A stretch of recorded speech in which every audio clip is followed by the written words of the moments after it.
All right, so the Truman Doctrine, which you've probably encountered at some point in your education, is that the United States will fight communism no matter the cost.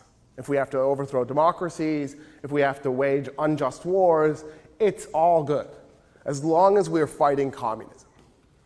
The Eisenhower Doctrine alters that. The Eisenhower Doctrine establishes that there's a priority before communism. And that priority is to destroy the French and British empires. Let that sink in for a moment. We want to destroy the empires of the two states that were our allies. We're in NATO already. NATO exists. It came into being in 1949. These are our two NATO allies. They're supposedly our two best friends. Right? Historically, for a long time, they've been friends. And our number one priority is to destroy their empires. Our number two priority is to prevent pan-Arabism from succeeding and to prevent the Arabs from unifying and creating a single state. Then after that, we're fighting communism. So, in Iraq, the Soviets were dumping money into the communists. And so are we.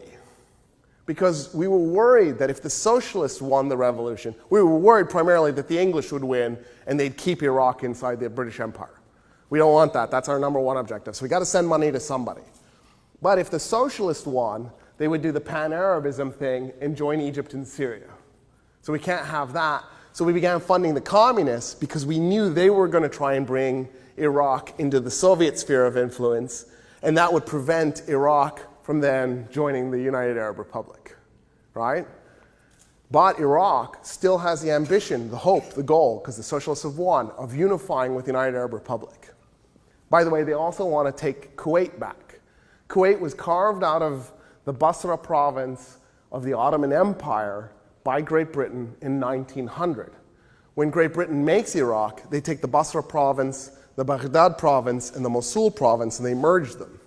So the way the Iraqi population sees it is Kuwait is a breakaway piece of the Basra province, that it should simply be reattached to Iraq. So in 1958, Iraq wants to join the United Arab Republic. It also wants to annex Kuwait. So Eisenhower does what you should do in that situation, and he invades Lebanon. So it's the country to the left and slightly up from Damascus on that map. And the reason he invades Lebanon on paper, the excuse, is Lebanon was on the verge of a civil war, and he's trying to prevent it. It's a humanitarian mission. Anyway, we invade Lebanon in 1958, and the reason is we're sending a signal to Egypt, which is just merged with Syria, and to Iraq, that we're ready to inflict violence. That if you do something we don't like, we're already here. It's just hop, skip, and a jump, and we're there. In 1946, Syria gets its independence from the French Empire. Syria has democratic elections. Everybody's kind of excited. Syria has historically always been a really well-developed part of the Arab world, culturally and economically. It's always done really well. Damascus is a wonderful city. It's a wealthy city.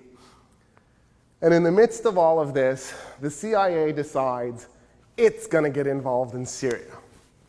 And in 1949, we assassinate the democratically elected president of Syria. And what follows is a decade, 2 decades. 21 years. What follows is 21 years of unmitigated chaos. They have coup after coup, violent overthrow after violent overthrow. They never get their democracy back. That was it. They had democracy for 3 years, and then the United States went and zapped it, killed it in its infancy. In 1958, Syria is falling apart so fast that the Syrian government approaches the Egyptian government and says, annex us. And so Nasser jumps on an airplane, flies to Syria, and the president of Syria and the president of Egypt sign a treaty,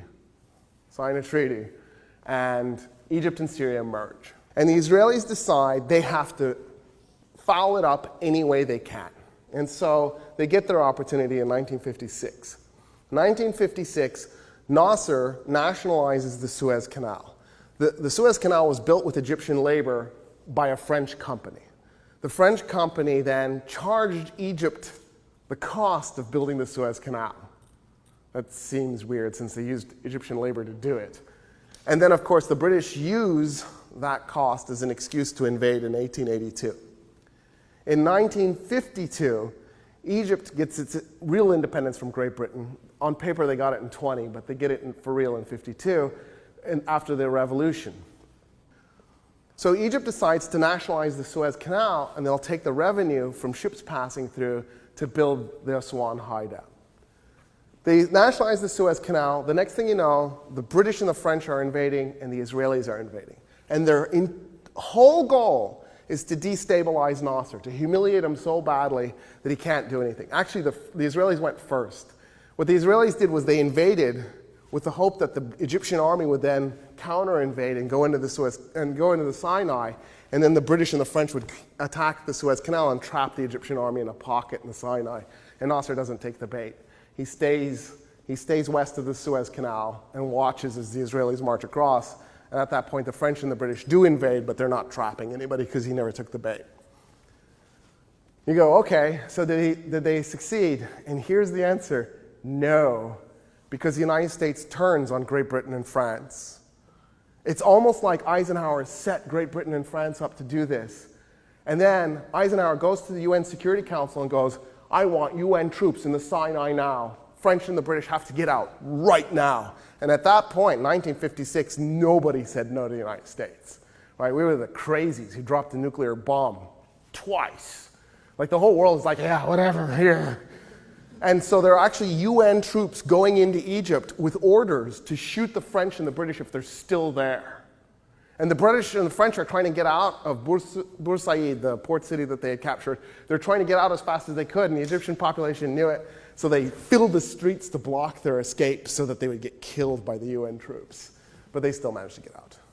But I think that's kind of cool. That's what I would have wanted to do. No, you can't leave. You're going to get killed. But it didn't work out that way. In the end, in 56, what ends up happening is they're writing articles saying, was the 56 war Europe's Waterloo? Is this the end of European domination of the world? And that was exactly what the Eisenhower administration was hoping. The Eisenhower administration took Egypt's side to pull the carpet out from France and Great Britain. In effect, telling France and Great Britain two things. One, your empire is done. We're going to do everything we can to get rid of it. And two, don't you dare ever take military action without talking to us first. We own the park now. There's no playing on the jungle gym without our permission. Right? And they get the message. They're good. Every once in a while, France goes and does something, but yeah, we're okay with that.